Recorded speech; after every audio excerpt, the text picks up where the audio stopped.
ಹಳೆ movie lovers ಒಂದು kill ಮೂವಿನ ನೋಡ್ಕೊಂಬಂದೆ. ಏನಿದೆ ಗುರು, ಇದು ಆ್ಯಕ್ಷನ್ನ ಇಲ್ಲ ಡ್ರಾಮಾನ ಅನ್ನೋದು ನನಗೆ ಕನ್ಫ್ಯೂಷನ್ ಆಯಿತು. ಒಂದು ಹಾಲಿವುಡ್ ಲೆವೆಲಿಗೆ ಈ ಮೂವಿನ ತೆಗ್ದಿದ್ದಾರೆ ಅಂತ ಅನ್ಬೋದು. ರಿವ್ಯೂ ಹೋಗೋಕ್ಕಿಂತ ಮುಂಚೆ ನನ್ನ ಚಾನಲ್ಗೆ ಫಸ್ಟ್ ಟೈಮ್ ವಿಸಿಟ್ ಮಾಡಿದ್ರೆ ಇಲ್ಲ ಈ ವಿಡಿಯೋನ ಫಸ್ಟ್ ಟೈಮ್ ನೋಡ್ತಾ ಇದ್ದೀರಾ, ಈ ರಿವ್ಯೂ ನಿಮಗೆ ಆನರ್ಸ್ ಅನ್ಸರೆ ಈ ವಿಡಿಯೋಗೆ ಒಂದು ಲೈಕ್ ಮಾಡಿ, ಆಗ ನನ್ನ ಚಾನಲ್ನ ಸಬ್ಸ್ಕ್ರೈಬ್ ಮಾಡಿ ಮತ್ತು ಬೆಲ್ ನೋಟಿಫಿಕೇಶನ್ ಆನ್ ಮಾಡಿ.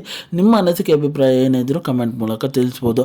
ನನ್ನನ್ನು ಸೋಷಿಯಲ್ ಮೀಡಿಯಾ ಪ್ಲ್ಯಾಟ್ಫಾರ್ಮಲ್ಲಿ ಫಾಲೋ ಮಾಡಿಲ್ಲ ಅಂದರೆ ಲಿಂಕ್ನ ಡಿಸ್ಕ್ರಿಪ್ಷನಲ್ಲಿ ಕೊಟ್ಟಿರ್ತೀನಿ. ಮೂವಿಯ ಡ್ಯೂರೇಷನ್ ವಿಚಾರಕ್ಕೆ ಬಂದರೆ 1 hour 55 minutes ಇದೆ ಅಂತ ಅನ್ಬೋದು. ಮೂವಿಯ ಸ್ಟೋರಿ ಪಾಯಿಂಟ್ ಆಫ್ ವ್ಯೂ ಬಂದರೆ ನಮ್ಮ ಹೀರೋ ಒಂದು ಕಮಾಂಡರ್ ಆಗಿರ್ತಾರೆ ಅಂತ ಅನ್ಬೋದು. ಅವರ ಲವರು ಏನೋ ಒಂದು ಸಮಸ್ಯೆಯಲ್ಲಿರ್ತಾರೆ. ಆ ಲವರಿಗೆ ಸರ್ಪ್ರೈಸ್ ಆಗಿ ಕೊಡಬೇಕು ಅನ್ನೋ ವಿಚಾರಕ್ಕೆ ಒಂದು ಟ್ರೈನಲ್ಲಿ ಹೋಗ್ತಾ ಒಂದು ಸರ್ಪ್ರೈಸ್ ಮಾಡೋಕ್ಕೆ ಹೋಗ್ತಾರೆ. ಅದೇ ಸಮಯದಲ್ಲಿ ಆ ಟ್ರೈನ್ನ ಡಕಾಯಿತಿ ಮಾಡೋದಕ್ಕೆ ಒಂದು ದೊಡ್ಡ ಗುಂಪು ಒಂಚಾಗಿ ಕುಂತಿರುತ್ತೆ. ಹಾಗೆ ಡಕಾಯಿತಿ ಮಾಡೋದಕ್ಕೂ ಬರ್ತಾರೆ ಅಂತ ಅನ್ಬೋದು. ಆ ಡಕಾಯಿತಿ ನಡೆಯೋ ಸಮಯದಲ್ಲಿ ನಮ್ಮ ಹೀರೋ ಏನು ಮಾಡ್ತಾರೆ, ನಮ್ಮ ಹೀರೋ ಅಲ್ಲಿರೋ ಜನರನ್ನೆಲ್ಲ ಕಾಪಾಡ್ತಾರ, ಇಲ್ಲ ಕಥೆಯಲ್ಲಿ ಟ್ವಿಸ್ಟ್ ಆ್ಯಂಡ್ ಟರ್ನ್ಸ್ಗಳು ಇದೆಯಾ ಅನ್ನೋದನ್ನೆಲ್ಲ ನೀವು ತಿಳ್ಕೊಬೇಕಂದ್ರೆ ಈ ಮೂವಿನ ಹೋಗಿ ನೋಡಬೇಕು.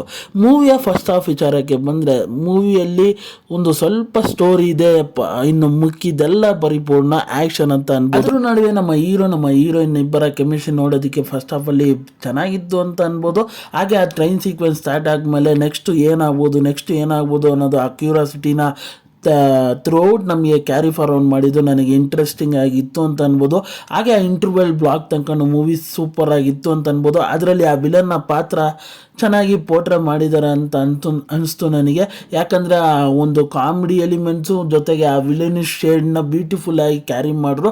ಹಾಗೆ ಮೂವಿಯ ಒಂದು ಸೆಕೆಂಡ್ ಹಾಫ್ ಏನಿತ್ತು ಸಖತ್ ಇಂಟೆನ್ಸಿವ್ ಆಗೋಯ್ತು ಅಂತ ಅನ್ಬೋದು. ಹಾಗೆ ನಮ್ಮ ಹೀರೋಯಿನ ಒಂದು ಬೇರೆ ಅವತಾರನೇ ತೋರಿಸ್ರು ಅಂತ ಅನ್ಬೋದು. ಅಲ್ಲಿಂದ ಆ್ಯಕ್ಷನ್ ಸೀಕ್ವೆನ್ಸ್ಗಳನ್ನು ಬ್ಯೂಟಿಫುಲ್ ಆಗಿ ತೆಗ್ದಿದ್ದಾರೆ. ಆಮೇಲೆ ಆ ಕ್ಲೈಮ್ಯಾಕ್ಸ್ ಅಂತಲೇ ಎಂಡ್ ಮಾಡಿರೋ ವಿಧಾನ ಬ್ಯೂಟಿಫುಲ್ ಆಗಿತ್ತು ಅಂತ ಅನ್ಬೋದು. ಹಾಗೆ ಇದೊಂದು ಸೆಕೆಂಡ್ ಪಾರ್ಟಿಗೆ ಒಂದು ಲಿಂಕ್ನು ಬಿಟ್ಟೋಗಿದ್ದಾರೆ.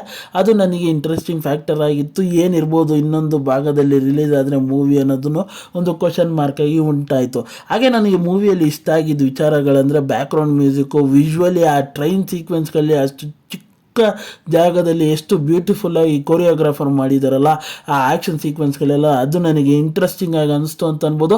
ಹಾಗೆ ಆ ಫೈಟ್ ಸೀನ್ ಸೀಕ್ವೆನ್ಸ್ಗಳೆಲ್ಲ ಬ್ಯೂಟಿಫುಲ್ ಆಗಿದ್ವು ಅಂತ ಅನ್ಬೋದು ನೋಡೋದಕ್ಕೆ.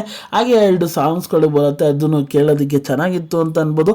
ಹಾಗೆ ಪಾತ್ರದ ವಿಚಾರಕ್ಕೆ ಬಂದರೆ ನಮ್ಮ ಕಥಾನಾಯಕನ ಪಾತ್ರ ಚೆನ್ನಾಗಿದೆ ಅಂತ ಅನ್ಬೋದು. ಹಾಗೆ ವಿಲನ್ನ ಪಾತ್ರನೂ ಅಷ್ಟೇ ಸೂಪರಾಗಿ ಮಾಡಿದ್ದಾರೆ. ನಮ್ಮ ಹೀರೋಯಿನ್ನ ಪಾತ್ರ ಅವರು ಕೊಟ್ಟಿರೋ ಟೈಮ್ ಲೈನಲ್ಲಿ ಬ್ಯೂಟಿಫುಲ್ ಆಗಿ ಕ್ಯಾರಿ ಫಾರ್ವರ್ಡ್ ಮಾಡ್ರು ಅಂತ ಅನ್ಬೋದು. ಡೈಲಾಗ್ಸ್ ವಿಚಾರಕ್ಕೆ ಬಂದರೆ ಡೈಲಾಗ್ಸ್ಗಳು ಚೆನ್ನಾಗಿ ಬರ್ಕೊಂಡಿದ್ದಾರೆ. ಪ್ರತಿಯೊಂದು ಡೈಲಾಗ್ಸ್ಗಳು ಪಂಚಾಗಿಲ್ಲ ಅಂದರೂ ಒಂದು ನಾರ್ಮಲ್ ಆಗಿ ಬ್ಯೂಟಿಫುಲ್ ಆಗಿತ್ತು ಅಂತ ಅನ್ಬೋದು. ಹಾಗೆ ಮೂವಿಯ ವಿಜುವಲೈಸೇಷನ್ ವಿಚಾರಕ್ಕೆ ಬಂದರೆ ಆ VFX ವರ್ಕ್ಗಳು ಇನ್ನೊಂಚೂರು ಬೆಟರ್ ಆಗಿರ್ಬೋದಾಗಿತ್ತು ಅಂತ ಅನಿಸ್ತು ನನಗೆ. ಹಾಗೆ ಮೂವಿಯಲ್ಲಿ ಫ್ಯಾಮಿಲಿ ಸಮೇತ ನೋಡ್ಬೋದಾದಂಥ ಮೂವಿ ಅಲ್ಲ, ಬ್ರೂಟಲ್ ಮರ್ಡರ್ಸ್ ನಡೆಯೋ ಥರ ಅದರಲ್ಲಿ ಸೀನ್ಸ್ಗಳಿದೆ. ಅದರಿಂದ ಒಬ್ಬರೇ ಇದ್ದರೆ ಖಂಡಿತ ಹೋಗಿ. ನಾನು ಚಿಕ್ಕ ಮಕ್ಕಳಿಗಂತೂ ಈ ಮೂವಿನ ಸಜೆಸ್ಟ್ ಮಾಡಲ್ಲ ಅಂತ ಅನ್ಬೋದು. ಈ ಮೂವಿಗೆ ನನ್ನ ರೇಟಿಂಗ್ ವಿಚಾರಕ್ಕೆ ಬಂದರೆ ನಾನು 5ಗೆ 3 ಸ್ಟಾರ್ ಕೊಡ್ತೀನಿ ಅಂತ ಅನ್ಬೋದು. ಹಾಗೆ ಈ ರಿವ್ಯೂ ನಿಮಗೆ ಆನರ್ಸ್ ಅನ್ಸರೆ, ಈ ವಿಡಿಯೋ ಇಷ್ಟ ಆಯಿತು ಅಂದರೆ ಈ ವಿಡಿಯೋಗೊಂದು ಲೈಕ್ ಮಾಡಿ, ಆಗ ನನ್ನ ಚಾನಲ್ನ ಸಬ್ಸ್ಕ್ರೈಬ್ ಮಾಡಿ ಮತ್ತು ಬೆಲ್ ನೋಟಿಫಿಕೇಷನ್ ಆನ್ ಮಾಡಿ. ನಿಮ್ಮ ಅನಿಸಿಕೆ ಅಭಿಪ್ರಾಯ ಏನೇ ಇದ್ದರೂ ಕಮೆಂಟ್ ಮೂಲಕ ತಿಳಿಸಿ. ಮತ್ತು ಮುಂದಿನ ವಿಡಿಯೋದಲ್ಲಿ ಸಿಗ್ತೀನಿ.